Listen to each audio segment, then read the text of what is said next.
Hello, my name's David Runciman, and this is Past, Present, Future, the History of Ideas podcast. Today, we are starting a brand new series. It's going to be looking at the lives of 20th century philosophers, how the philosophy illuminates the biography, how the biography illuminates the philosophy. We're starting with a conversation with the writer and philosopher Nikhil Krishnan about the life and thought of Ayer, someone who in the 1930s seemed to have completely revolutionised philosophy in the English-speaking world and became not just a well-known philosopher, but an international celebrity. And then we're going to be talking about what happened next.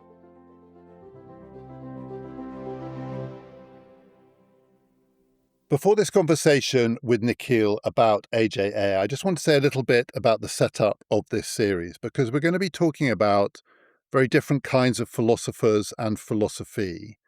Nikhil is going to be our guide to the English language philosophers in this series: Ayer, J.L. Austin, Elizabeth Anscombe, Iris Murdoch. But I'm also going to be talking to a number of people about what's usually called continental philosophy, philosophers like Simone, Weil, Camus, Sartre, and also Hannah Arendt. It's a slightly artificial distinction. The English philosophers, the continental philosophers, or sometimes they're called the analytical philosophers, analytic philosophy, and the writers in the continental tradition. As you'll hear, there's lots of overlap between these stories. One of the points of connection between quite a few of the people that we're going to be talking about is the influence of Ludwig Wittgenstein, who is not a subject of this series because we did an episode with Nikhil about him when we were talking about Derek Jarman's film, Wittgenstein. Wittgenstein doesn't really fit that division. He was born in Austria. He's continental, but he worked in England and he worked primarily with English language philosophers. So it's not a fixed distinction, but it does mean we're going to be talking about different kinds and styles of philosophy. And that's probably nowhere more true than with the first two philosophers in this series. Today, it is Ayer and logical positivism. Next time, it's going to be Simone Weil, who is closer to theology in some ways than she is to science. Some of the ideas are also quite difficult, and I say that because I know I find them quite difficult, although I hope we have some really illuminating guides to the ideas. But part of the reason we're doing the ideas through the lives is the lives are really interesting too, and they do explore and explain some of the ways in which these ideas emerged and changed over the course of a human life. These are still, for all the complexity of some of the philosophy, very human stories. And also, I hope you'll agree, really interesting ideas. Nikhil, the philosopher we're talking about today, A.J. Ayer, born Alfred Ayer, I think universally known as Freddie, so A.J. Alfred Freddie. He was born in 1910, prosperous North London, St John's Wood childhood. His father was a banker. His father, I think, was of Calvinist heritage, his mother of Jewish heritage. He won a scholarship to Eton College, then he won a scholarship to Christ Church, Oxford. Privileged, comfortable, gilded childhood and upbringing, arrived in Oxford right at the end of the 1920s. What would have been the philosophical education he received there? So if you were a student in Oxford at the end of the 1920s, what was philosophy? What did they teach you? Perhaps one thing to say before I answer that directly, which is that his mother was Jewish. And I think in spite of all that privilege that you described, I think Ayer had a strong sense throughout his life of feeling a bit of an outsider, constantly thinking people were entertaining anti-Semitic thoughts about him. So that's worth keeping in mind. Given everything else we're going to say is going to make him out to be a sort of cocky bastard, is that he didn't feel that way to himself. What would he have studied at Oxford? Well, he did classics.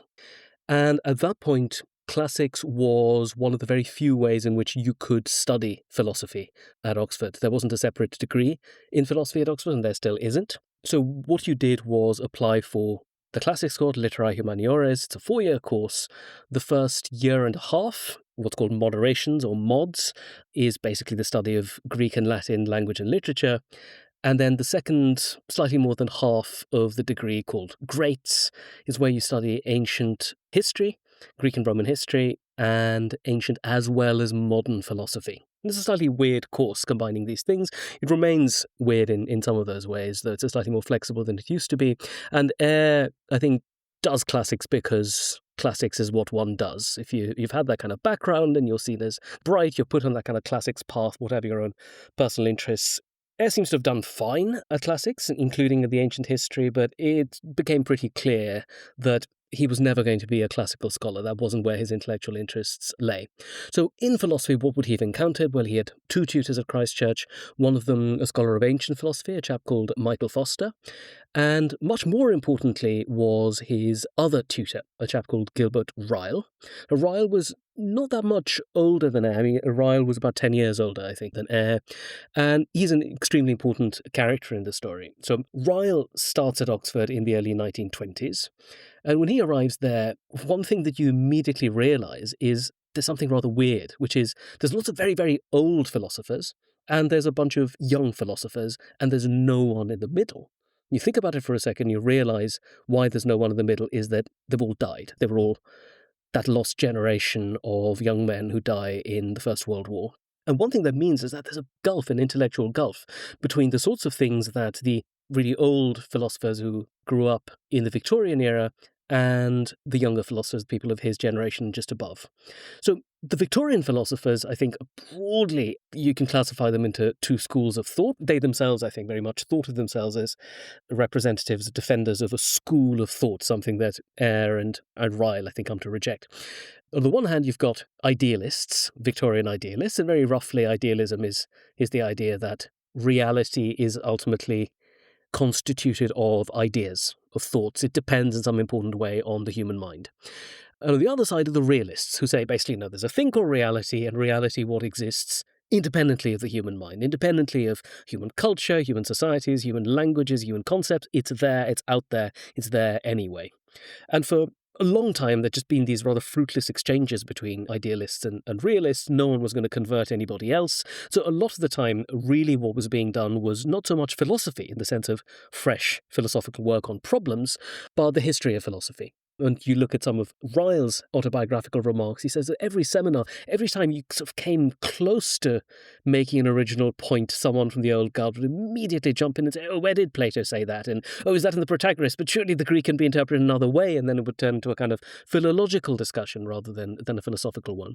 So that's kind of the background in which Ryle begins his career. But by the time Ayer's studying under Ryle, I think things are beginning to change, in part as a result of Ryle and other members of his generation. In other words, they're actually trying to do some philosophy rather than write about the philosophy that was done by dead people in past ages. As you say, the First World War is this rupture. It's a rupture in everything. It is the great rupture in the history of the modern world, certainly of the 20th century. Took away a generation of people who might have otherwise studied philosophy. But was there also a sense, you think, by the end of the 1920s that it was, as it was in literature, in art, a kind of intellectual rupture? That if you were Ayer, who was a child during that time and then coming to study this at the end of the 1920s, you were on the other side of something, that the people who did philosophy before the First World War were history in some sense, that they had been superseded by events. So to say you're either an idealist or a realist is to ask a question that didn't really mean anything after the experience of the First World War. Yeah, I agree. I think it's quite useful to think of what Ayer and his generation are doing as being the philosophical equivalent of modernism. Modernism in music, modernism in painting, modernism in literature. And part of what it is to be modernist, I suppose, is to have this acute self-consciousness of your place in history. And on the other hand, a sense of yourself as doing something entirely new. And new in a way that's marked in part by your rejection of what had come before. Right? So with Ryle, I think it's a rejection of the idea that philosophy consists in finding a school of thought to be a partisan of. And Ryle rejects that and probably communicated that to his own students whenever someone says, let's talk about this ism. And you say, well, don't do isms, but we can talk about some things the ists say. And with Ayer, I think what he gets from Ryle is the sense of philosophy being done in places other than Oxford, and philosophy being a going concern, something that's being done by living people, and in ways that the older guard at Oxford are kind of almost deliberately and perversely ignoring. Some of that is, of course, work that's happening in the continent. There's this movement called phenomenology, perhaps too large a subject for me to say any more about just now. But nearer to home, and perhaps more perversely, Oxford is pretty much ignoring what's going on at Cambridge. In particular, the work of two major philosophers, one of them G.E. Moore, and the other Bertrand Russell. Some of this consists in large advances in logic and the foundations of mathematics, which is what Russell's most original work was about. And in the case of Moore, I think a defense of, to use Moore's own phrase, common sense. And where common sense itself embodies a kind of realism, by which there is a world and it's out there, and some of these highfalutin idealist ideas, which sort of say that the universe is a construction of the human mind, should be rejected simply because of how alien they are in comparison to common sense. So when an idealist says time is an illusion, the passage of time is an illusion, G.E. Moore's the sort of guy who'd come out and say, well, but I had breakfast before I had lunch. And there's a kind of deliberate naivety, a deliberate banality almost about this philosophy to say, tell me what you really mean. Don't use fancy words. Don't hide behind isms and banners. Tell me what you mean, and I'll tell you if I think it's absurd. And Ayer certainly gets on with the spirit of that, the idea that you don't have to be reverential towards the philosophy of previous ages. What it is to do philosophy, in part, is to start from scratch every time, to work things out from first principles. And there was no common sense ism, as you say. Common sense, though it could be called realistic, is not in itself an ism. Was there, by the time Ayer was studying philosophy in Oxford, any influence of another person who was associated with Cambridge, Wittgenstein? Was Wittgenstein a figure that the young Ayer would have come across, would have known about at this point? Oh, absolutely, absolutely. But he was quite unusual in being aware of him. And again, he was lucky that he had Gilbert Ryle as a tutor, because Ryle, again, in that iconoclastic way of his, had made sure that on top of all the phenomenology, the Heidegger and Husserl and all these other European figures he was reading, was also acquainting himself with the work of Moore and Russell, and inevitably he would have known something of this exciting new Austrian protege of Russell's, this guy who was supposed to come around and revolutionize logic and complete the project that Russell had started. And Ryle meets Wittgenstein. Indeed, he drives Ayer to Cambridge to meet him. And Ayer goes on to read the one book, in fact, the only book that Wittgenstein published in his lifetime, the Tractatus Logico-Philosophicus, and shortly after he completes his Oxford finals, his final exams, he gives a paper about the Tractatus, trying to say what he takes its argument to be. And that is by no means obvious or clear. It is a very mysterious book. It's written in numbered propositions. It's got these lovely resonant aphorisms. It's got enormously technical material in the middle, and it ends with this long kind of almost mystical flourish, those famous words many people know, even if they know nothing else about Wittgenstein: whereof we cannot speak, thereof we must pass over in silence. And I think what Ayer is getting from it is, and this is very much a sort of caricature, I think, of Wittgenstein, but what Ayer and many other people of that generation are getting from it is the idea that this is what philosophy needs to be about. Right? In past generations with Aristotle and Plato, it's all about the difference between appearance and reality. What's the fundamental structure of reality? Right? Metaphysics, that's fundamental philosophy. You go to the early modern period, the era of Descartes and Hume and Locke and so forth. There, the fundamental question is, what can we know? Can we know anything at all? What's the difference between the knowable and the unknowable? And you get to modern philosophy, we're talking the late 19th century onwards, and there the question starts to become a question of language. How does language work? What is it for something to mean something? And what's the difference between the meaningful and the meaningless? What can be put into words and what can't be put into words? And there's a kind of crude, very, very crude and inaccurate reading of Wittgenstein on which what he's saying is something like this: what we can put into words is basically science, and what can't be put into words is everything else. Religion, morality, aesthetics. None of that can actually be said in words, and any attempt to put those things into words will only issue in nonsense, in a quite narrow sense of the word, just gibberish coming out of your mouth. And so I think Ayer gets that this idea that what we're doing in philosophy is trying to distinguish what has sense from nonsense, and science is the one thing that's going to come out on the good side of that distinction. And is it specifically science, or is it science and maths? Because logic is an extension of mathematical thinking more than in some ways of empirical, testable, scientific thinking. So if you're Bertrand Russell, maths is the model that you're drawing on here. So it's maths and science, but crucially, you mentioned metaphysics, but crucially not ethics, because I'm assuming also what's going on here, if we're going to connect this with modernism, one of the things that modernism is rejecting is a whole ethical architecture that was thought to have been blown away, among other things, by the First World War. And Wittgenstein was thinking about his philosophy in the trenches, after all. I mean, that's one of the characteristics of his life and thought. So it's maths and science, it's not metaphysics and ethics. And you can have a cruder or a less crude version of that as your position. Ayer, by the time he is a young, recently graduated Oxford philosopher, is thinking in these terms. And then he goes to Vienna. What was he looking for in Vienna? Why was Vienna the place where he went to complete this education? Well, there's a deep reason and a shallow reason. He initially says he wants to go to Cambridge and study with Wittgenstein.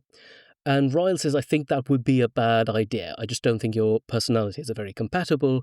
Wittgenstein needs acolytes. He needs worshipful attention. You are iconoclastic. You just say what comes into your head. You're rude. You're cocky. And he's going to hate you after about a week. You're also highly sociable, we should say. And highly sociable indeed, which Wittgenstein wasn't, and he likes all those aspects of academia, the kind of social, high-table dining aspects of academia, which Wittgenstein absolutely loathes and thinks of as contemptible. And the other thing is that Ayer's about to get married. And Ryle says, I just don't think Cambridge is a particularly good place to go for your honeymoon. So I suggest you go to a sort of interesting European city instead. There's another reason, which is that these insights of Wittgenstein's, or what took those insights to be, are also being developed at that point in Vienna by a group of philosophers, some of whom see themselves as sort of working in roughly the same direction as Wittgenstein.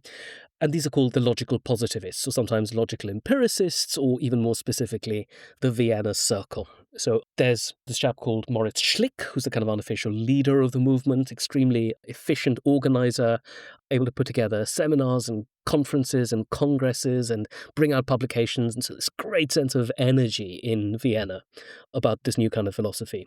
There's someone called Rudolf Carnap, who at that point I think was in Prague, but was very much a kind of creature of Vienna. There's Otto Neurath, and then there's some other characters such as Kurt Gödel, who's often known for his work in mathematics, but also very much a member of that circle.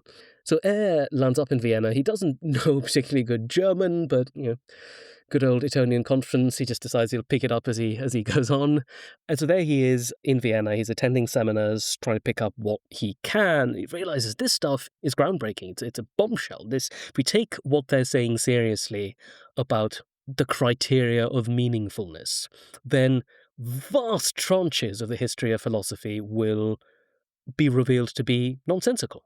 This glory of the Western intellectual tradition that we call metaphysics turns out to be a species of nonsense.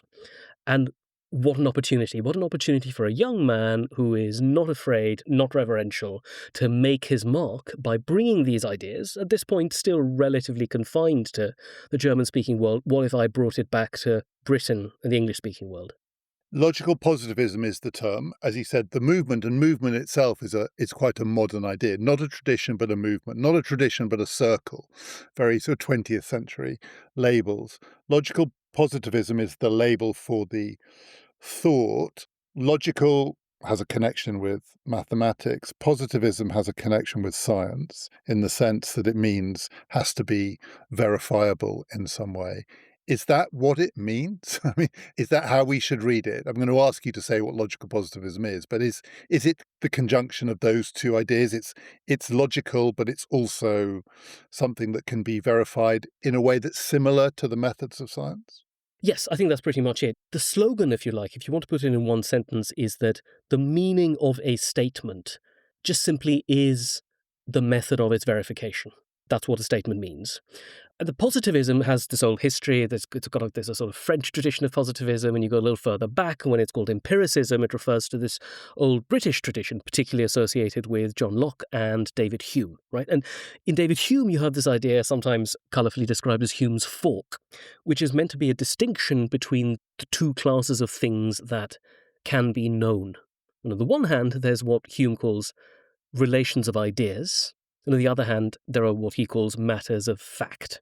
When Hume talks of relations of ideas, he has roughly things like truths of definition. So if you say all bachelors are unmarried or all brothers are male, these things have to be true, but they're true because of the meanings of the words involved. If you know what bachelor or brother means, you know that they're unmarried and male. And on the other hand, there's matters of fact. And here by matters of fact, we mean something like matters of perceptible fact, things we can see, hear, in other words, sense through one of our five senses, right? So that's Hume's idea. And what the logical positivists are doing is not fundamentally different. It's just, I think, what they're rejecting is this idea that maths and logic should themselves be reduced to some kind of empirical phenomenon. Right? So up to the 19th century, John Stuart Mill defends a view of mathematics and of logic on which it's basically a branch of psychology. The reason why 2 + 2 = 4 has to be accounted for in terms of associations of ideas in the human mind. And they want to say, well, that's not very plausible. It's just not a very plausible account of logic. So we just have to come up with another way of understanding how logic works and how mathematics works. So that's what's going on there. So it's positivism in that it's inheriting this Humean empiricist tradition, but it's logical on top of that because they have another account of how mathematics and logic work. And was the excitement for someone like Ayer, but also for the members of the Vienna Circle, that they could see in an age where mathematics, Russell among others showing this, it was a rich field in which all sorts of things remained to be discovered and the limits of maths to be found. But also, this was a period of enormous scientific advance. So if philosophy is like maths and it's like science, think of all the things that we can do. Think of all the things that are out there for us to explore. We can be the scientists of meaning. Or was the excitement its destructive potential? Yes, I think in a way both, though I'd kind of clarify one thing. It's not so much that, there's so much maths and science going on, we can do philosophy about these things. We can be as creative as they are. Yes, I mean, certainly that. But there's also a kind of almost self-loathing aspect to some of this tradition, which is what we need is to take philosophy a couple of pegs down, right? Where previously you have thought of yourself, as it were, as the queen of the sciences, the thing that's sort of there, sort of directing operations, and the underlings are going to go off and do some science for you so you can think about them. And they want to say, well, it's quite the opposite. Philosophy should be conceived of as the handmaiden. That's a word that comes up quite a lot. Handmaiden of the sciences. And where by sciences often they specifically mean physics, which is obviously the area of science which is seeing the most radical and exciting advances. So there certainly is that. But on the other hand, as you also correctly said, the destructive potential is itself exciting. And that's particularly going to be true, I think, in a place like Vienna, the old clerical tradition. We're talking the 1930s when fascism is rising in neighbouring Germany, and very possibly we were a few years away from the Anschluss, Hitler annexing Austria. So these are politically exciting times, and you kind of have to pick your side. You can be with the Young Turks, the anti-clericals, the socialists, and with a couple of exceptions, most of the logical positivists see themselves in that light. Many of them are socialists of one kind or another. And part of what is so powerful about this rather technical theory in the philosophy of language, to do with the nature of meaning and verification and so forth, is that you can use it as a weapon against whole areas of thought which cannot be verified. And perhaps most controversially of all, religion. Statements like, there is a God, there is life after death. They say, how do you verify these statements? You can't. So those statements, I mean, even to say they're false would be to give them too much dignity. You should regard those things as essentially nonsensical. Statements like God exists have no meaning. They're just gibberish. And you can see something of the power and provocation that would be in the 30s. I'm going to ask you in the case of Ayer about how this philosophy gets squared with the extensive commitments that these people had, including political commitments. Socialists, therefore, they believe certain things about politics, about social organization. But when it comes to ethics, do statements like murder is wrong on this account fall in the same category as statements like God exists? Here, it kind of depends on which positivist you're talking about. So I'll sort of sketch out a couple of possibilities here. So Moritz Schlick, I think, takes the view, which is very similar to John Stuart Mill's view, that ethical statements like murder is wrong are perfectly fine. It's just we need to see them not as describing some mysterious supernatural property of wrongness. What those statements about right and wrong are saying, basically, is that this is a way of bringing about happiness, right? So they give an empirical analysis of ethical statements. But if you're Rudolf Carnap or A.J. Ayer, you say, well, actually, Schlick is wrong because he wants these statements to come out as things that can be true or false, but actually we want to say they're actually doing something else. They're not, to use the technical term, truth apt, meaning they're not the kinds of things that can be judged for either truth or falsity. And there's a couple of analogies you can make. So there's lots of parts of language which can't be true or false, but they're still perfectly respectable. One of them is what you've been doing, asking questions. Your questions aren't true or false, but there's nothing wrong with asking a question. And it's not going to be nonsensical in the bad sense of the word. Imperatives.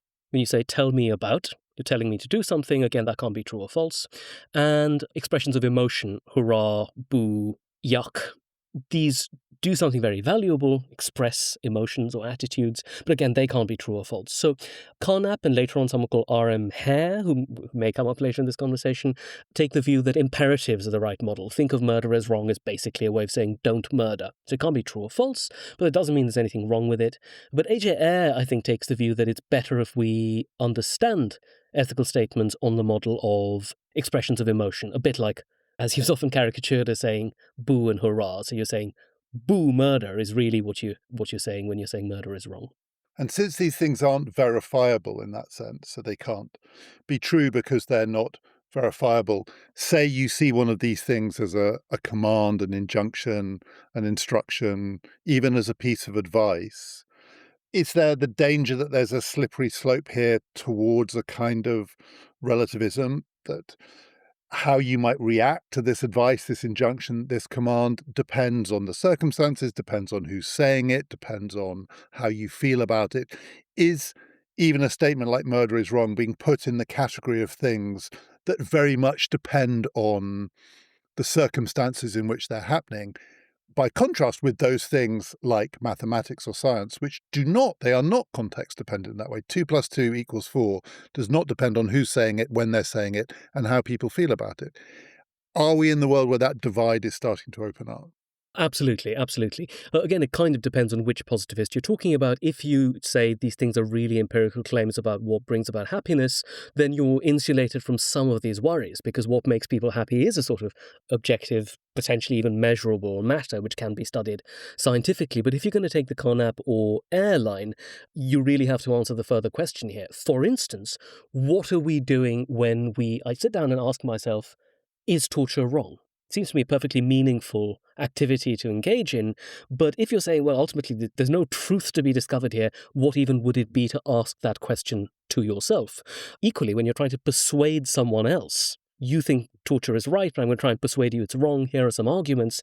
In general, you think arguments are an attempt to demonstrate the truth of some propositions by deriving them from other true propositions. But if it turns out none of these propositions can be true or false, then the whole business of moral argument, moral disagreement, moral persuasion either can't exist, or perhaps in a more sinister way has to be understood as something other than what it seems to be, as something more like propaganda, hypnosis, but in any case, something essentially non-rational.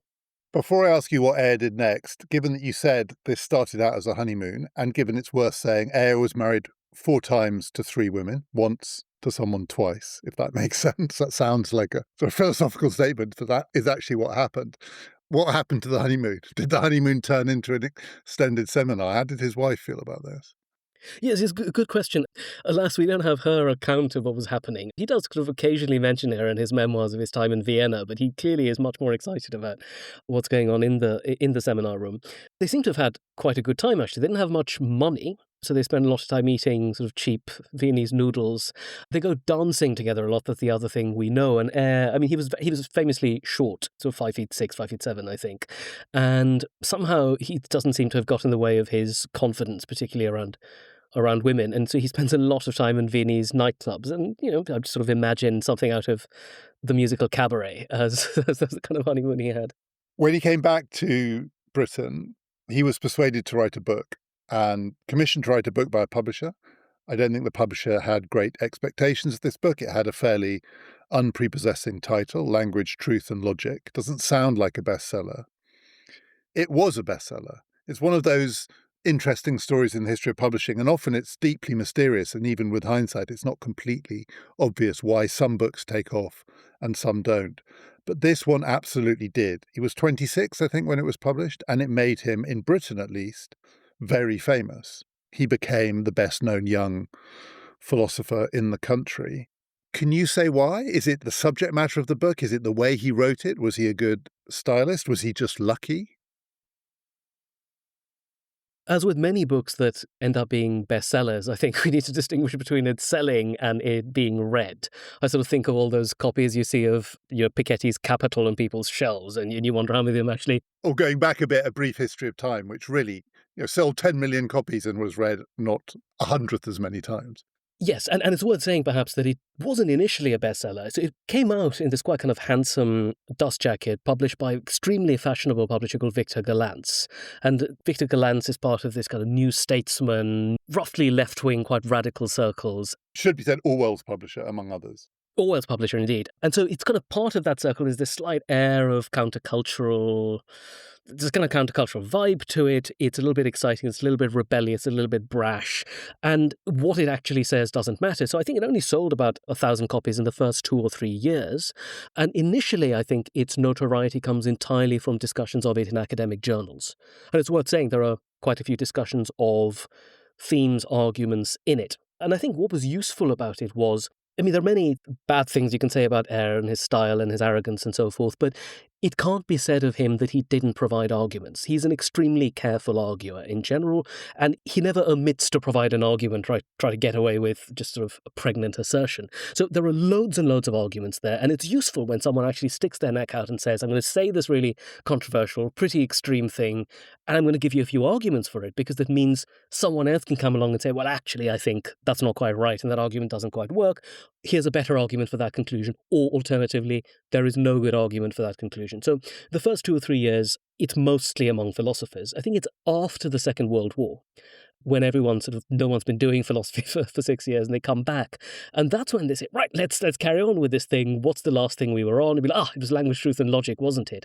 And that's where I think it's the post-war generation where that book comes to have the kind of popularity and notoriety, where it does become a genuine bestseller.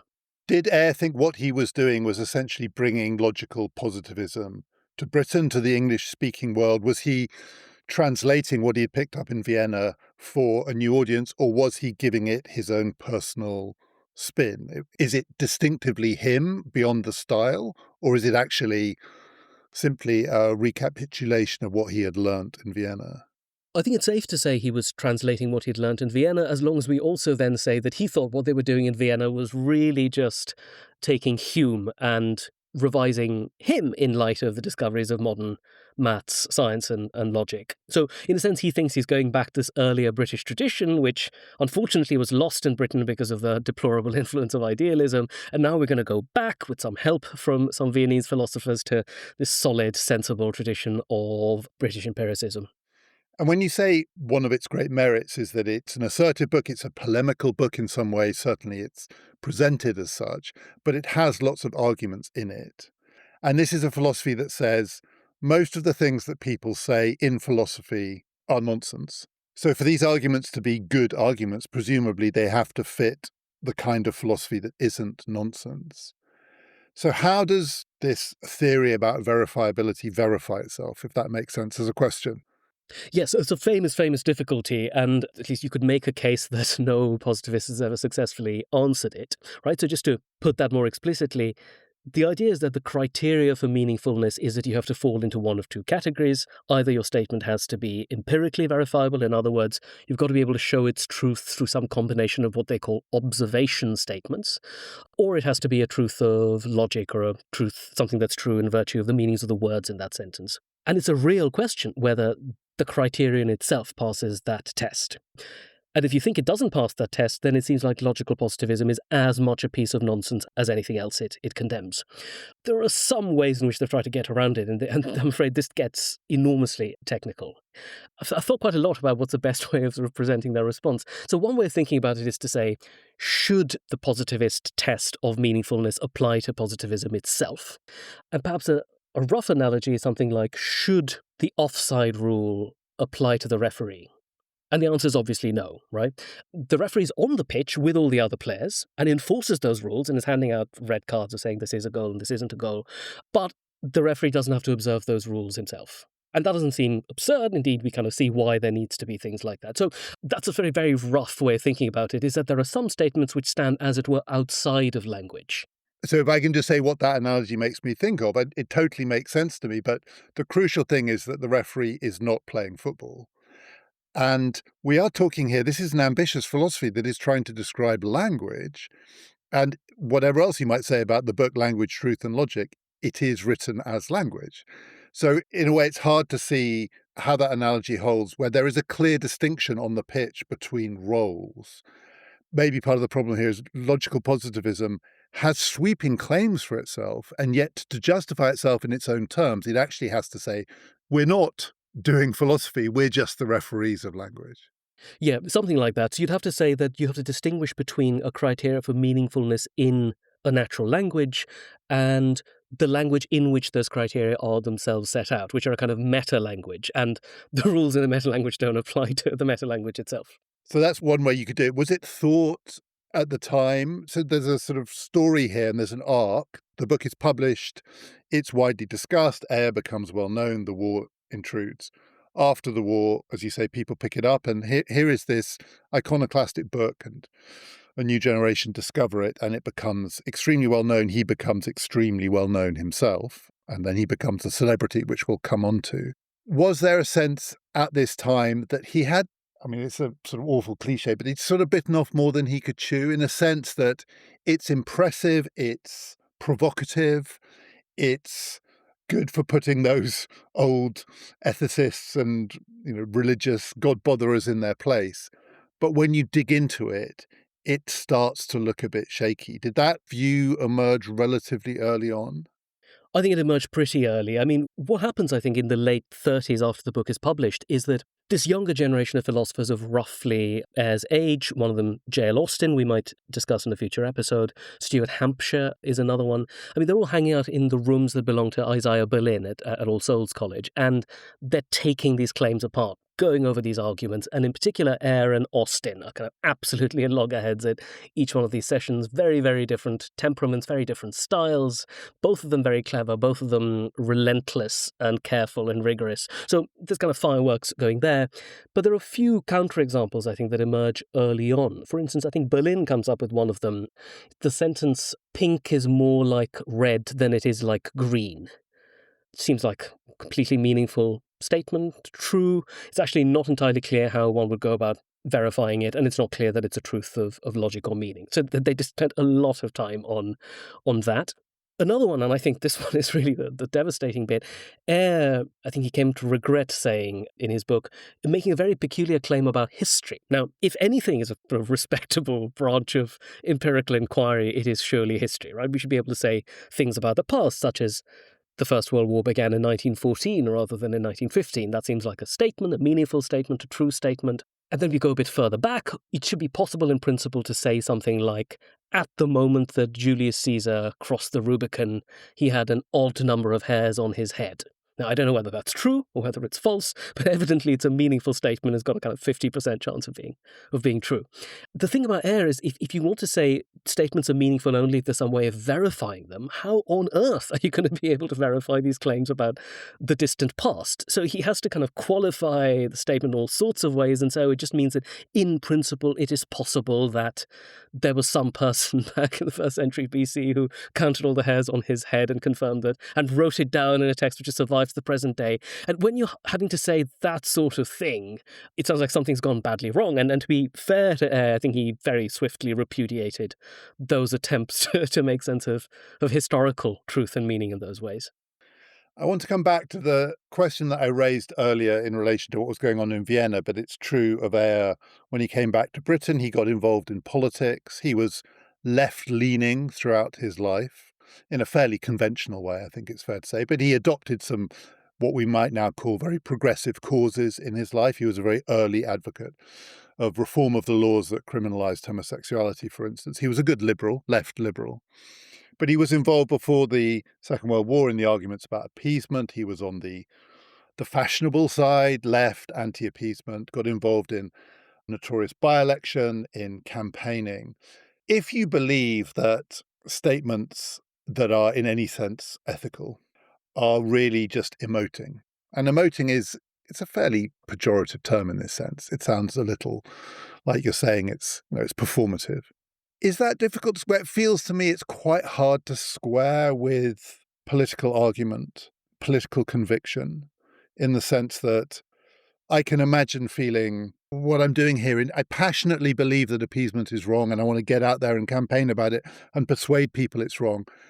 But really, I'm just emoting, would slightly sort of undercut the force of it. It's almost a psychological question. I'm not saying you can answer it in relation to Ayer for the reasons he said. It's like, how many hairs did Julius Caesar have on his head? But I'm interested to know what your sense of it is. Do you think for Ayer there was any tension between the passionately lived and passionately argued life of the public intellectual, taking positions on all sorts of things, telling people that they were wrong, telling people that they should change their views, and his philosophy that says all of that is really just grandstanding and bloviating, to use a very pejorative term?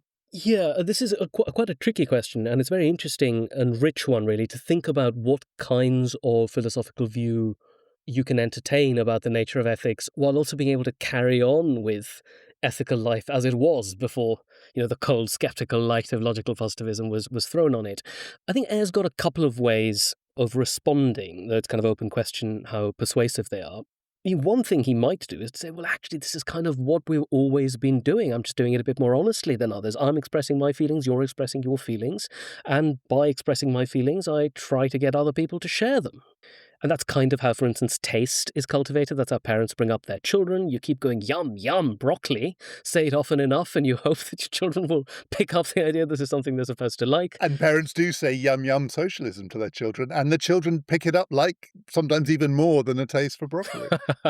Yes, or potentially rebel Or horribly rebel, against it. but they either are drawn or repelled by Yeah, it. indeed. So that's one kind of, I think that's the more superficial way of answering it. The way in which Ayer, I think, more seriously answers it is to say, what we commonly think of as ethical or political disagreement is not really ethical disagreement. It's actually some kind of factual disagreement.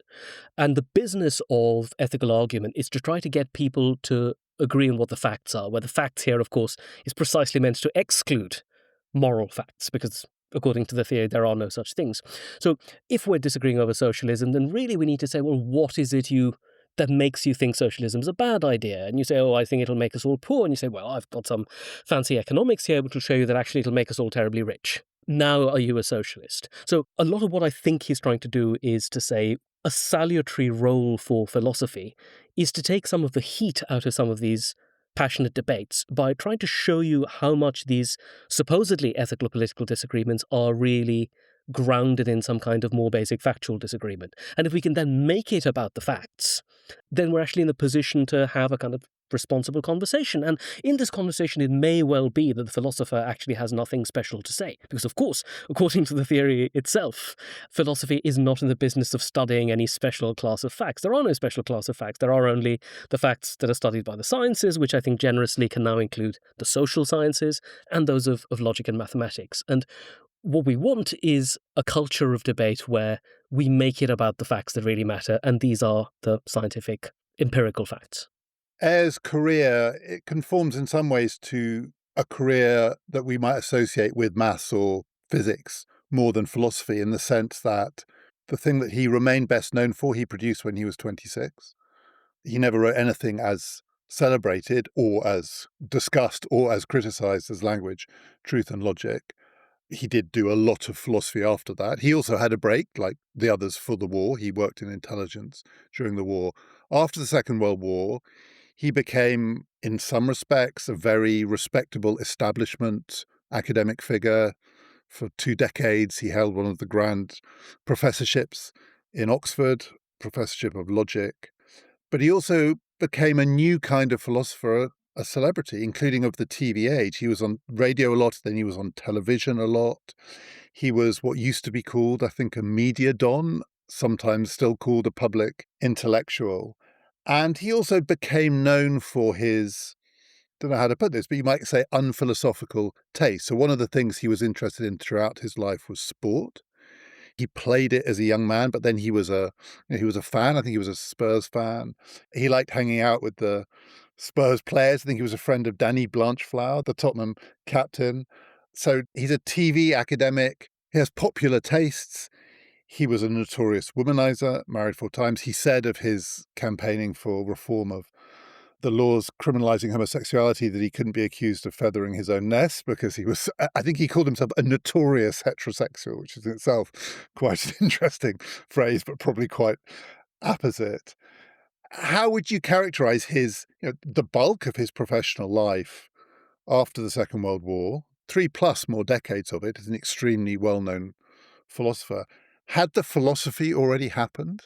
Was the stuff that came later really just the life of the celebrity academic? Or was there real serious philosophical stuff and changes to his mind and advances in his thought happening after 1945? I'm sure there are defenders of Ayer who will say, no, there's some really great stuff in the later work, but I find it very hard to see anything with the level of originality and creativity that the early work possesses. I think you're right that part of what I think marks that later period of his career is this public persona and his willingness to wade into settings where academics generally don't. And often many academics don't do that because they're not very good at it. They sort of mumble and they say things are terribly complicated and all depends on what you mean by. And Ayer doesn't do any of those things. He gives straight answers.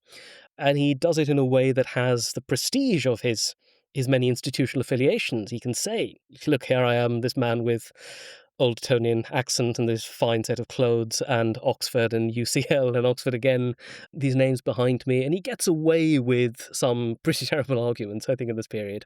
But it's worth saying that there are other things he's also doing at this point. And one of them is in the 50s, he is setting up the Department of Philosophy at UCL, University College London.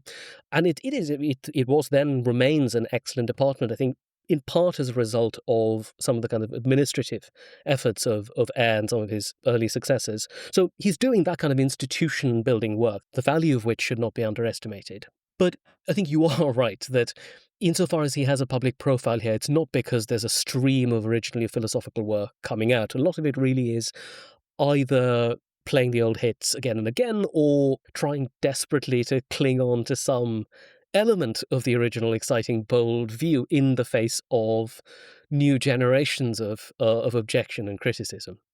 Did the old hits become harder and harder to get an audience for, just given that if you're making those arguments in the 1960s relative to the 1930s, what does it mean to be anti-clerical in the 1930s? It's got teeth. By 1968 or whatever year you want to pick, this doesn't suddenly seem like philosophy's here giving you this radical new insight that it's possible to rebel and to reject religion. It feels tired. Yeah, I think that's right. And in some ways, the best comparison, I think, is to Bertrand Russell, who also has a career with a very similar structure, someone who starts out doing enormously difficult, demanding technical work on the foundations of mathematics, and then suddenly turns to a kind of sage figure, and he's going around pontificating on marriage and morals and leading the campaign for nuclear disarmament. You can have all different views on how valuable those contributions were, but it's clear, I think, that there's a bit of trading on an authority, the authority that comes out of that original work, when in fact there's no real connection between any of that original work and these later public contributions. I wouldn't go too far in that direction. It seems like, he was, for instance, I think, president of the Humanist Association, and even the 60s, I think, is a period when religion has some force in public life. And if you want a humanist to come and give you a quote for your newspaper article or to appear on television to say something rude about what the church has just done, A.J. Ayer would always be on hand. And the thing about Ayer is that he wasn't some, long-haired hippie. He was Professor Ayer, Wickham Professor in Logic at the University of Oxford, there in his three-piece suit to say something confident and giving the impression that when he spoke with the authority of philosophy itself, not just as one person with an opinion, even though, in fact, his own philosophy kind of implied that philosophy had no real authority to contribute anything distinctive to ethical and political questions. He was, in fact, according to his own philosophy, a guy with an opinion. Indeed, not even an opinion, because they're not real opinions, they're just expressions of emotion. One of the things about him, when I look at his life and the shape of his life, I find hard to decide how to put these two things together. He was a man who believed in pleasure, and in a way he seemed to lead a life that suggested philosophy could be fun, in the sense, I don't know if he was happy. I don't think we know. You may have a view on whether he was happy or not, I don't know. But he certainly seemed to take his pleasures seriously and go out and pursue them. And he relished the celebrity, I think it's fair to say. He enjoyed it. He was good at it. He knew what he was good at, and he enjoyed doing what he was good at. So there's a version of the philosophical life where it looks lively and fun, and he was taking out of life by doing philosophy. And yet the philosophy itself is not fun in the sense that, I mean, some of the early iconoclasm probably was fun. It was probably fun, really annoying bishops and making them outraged, but that wears off after a while. But the core of the philosophy, the way it pares everything down, the way it says, this is nonsense, this is nonsense, this is nonsense, and leaves you with something that's very cold. It's physics or it's maths, basically. And I'm not sure how to square those two things. I'm not sure actually if the fun side of it was trying to compensate for something, because at the heart of the things he was arguing for was something cold. Logical positivism is cold. Yeah, I think there's something plausible in that, though this is exactly the sort of thing that we couldn't possibly verify. I mean, how he felt about these things. Yes, you could say that logical positivism is cold in the sense that it leaves you with a picture of the world as basically consisting of atoms, molecules, arranged into various logical constructions that we call chairs, tables, trees, mountains. But I'm not particularly keen on making the case of the other side. But I'll try to do it on Ayer's behalf. I think one thing that Ayer might have said here is that you shouldn't be looking for joy from your philosophy. You shouldn't be looking for meaning from your philosophy. That itself is part of where the earlier tradition of philosophy overpromised. It overpromised and would never deliver those things because philosophy is just not the kind of thing that can deliver this kind of thing, meaning in life, significance, and the point of existence. And this is where perhaps he comes quite close in his rhetoric, certainly, if not in his official pronouncements, to the spirit of French existentialism. The idea being that, look, actually, you should see this as a liberation, as an emancipation. The world itself does not contain any instructions for how you ought to live. It does not contain in it a rule book that's going to tell you how you should live your life. You live your life how you want. You construct your meaning any way you want. I mean, these are not positivist ways of putting it. These are existentialist ways of putting it. But I don't see actually a massive difference between the spirit of these theories. And there are many people who dislike positivism because they say it's all scientific and cold, but love the kind of sexiness of existentialism. But when it comes down to it, existentialists, even though they don't say nearly as much about the importance of physics, are effectively saying the same thing. It is a sort of disenchanted world in one way, but that means enchantment becomes the thing that we have to do. So, I mean, you mentioned he was a Spurs supporter. I think that he was very much not someone who inherited that. It wasn't like he came from a Tottenham family or anything like it. I think he just liked the idea of supporting a football team that was named after a Shakespeare character. I think you've read Henry IV, isn't it, at school, and liked the idea of something being named after Hotspur. So in a sense, this idea that you can be completely passionate in your commitment to a football club, even though you know that there is something essentially arbitrary about your choice to support that club rather than, the hundreds of others you might have supported instead. And that's kind of freeing, this idea that I'm not required to support anyone in particular. I pick. And now that I've picked, it's become sort of part of my identity, and it can be a source of pleasure and joy, as can the other stuff, the dancing and the clubbing and the women and the going to fancy parties with famous people. It's not going to satisfy a certain kind of old-fashioned moralist, but I don't think we should say this is empty. In one way, you might say that this sort of is the backdrop of modern liberalism, that it has this kind of roughly positivist character. The world doesn't supply you with rules. The world doesn't supply you with meaning. Meaning is something you make for yourself, and there's nothing wrong with that. It is interesting, though, as you said at the beginning, Ayer's mother was Jewish. He was Jewish. He led this gilded life, but he may have had a sense of being an outsider as well. And I don't want to overstate this, but Tottenham is the team that is supported by the North London Jewish community. And in some ways, it fits not with a choice, but with an identity for Ayer. It's also interesting, I think, that it's very striking what you say, that just looked at in a slightly different light, it's existentialism. But it's also in the Hume tradition. Hume himself thought that one of the challenges of being a philosopher is that it's very bleak. You're there on your own, writing about a universe in which it's very hard actually to find much comfort. But Hume was also a sociable man. I think he said that after a day's hard philosophy, what you need to do is go out and play backgammon in the company of modest women, and you'll be fine. Ayer went a bit further than backgammon. But nonetheless, it's in that tradition, actually. So it's not Sartre, it's more like Hume. And Hume is a version of it, which is this philosophy will not provide you with much comfort. So you need to find your own comforts where you can. Yes, and perhaps it's a criticism of the expectation that both the earlier philosophical tradition has had of philosophy and perhaps the layperson has of philosophy that is going to provide you with things like meaning. And it's true, there are kinds of philosophy, there are styles of philosophy that purport to provide that. But again, wearing my positivist hat on for a second, you shouldn't trust them. When philosophy comes out and says these edifying things that provide you solace and comfort and meaning, don't trust it. Don't trust it unless it can say something about why we should accept that source of comfort. And even if you don't accept Ayer's or positivism's own criteria for what makes something meaningful or meaningless, and think that it's all about empirical verification, I think it's still reasonable to ask how it is we hold a philosopher accountable. What does a philosopher have to be accountable to? Now, we have a very good answer to that question for the sciences.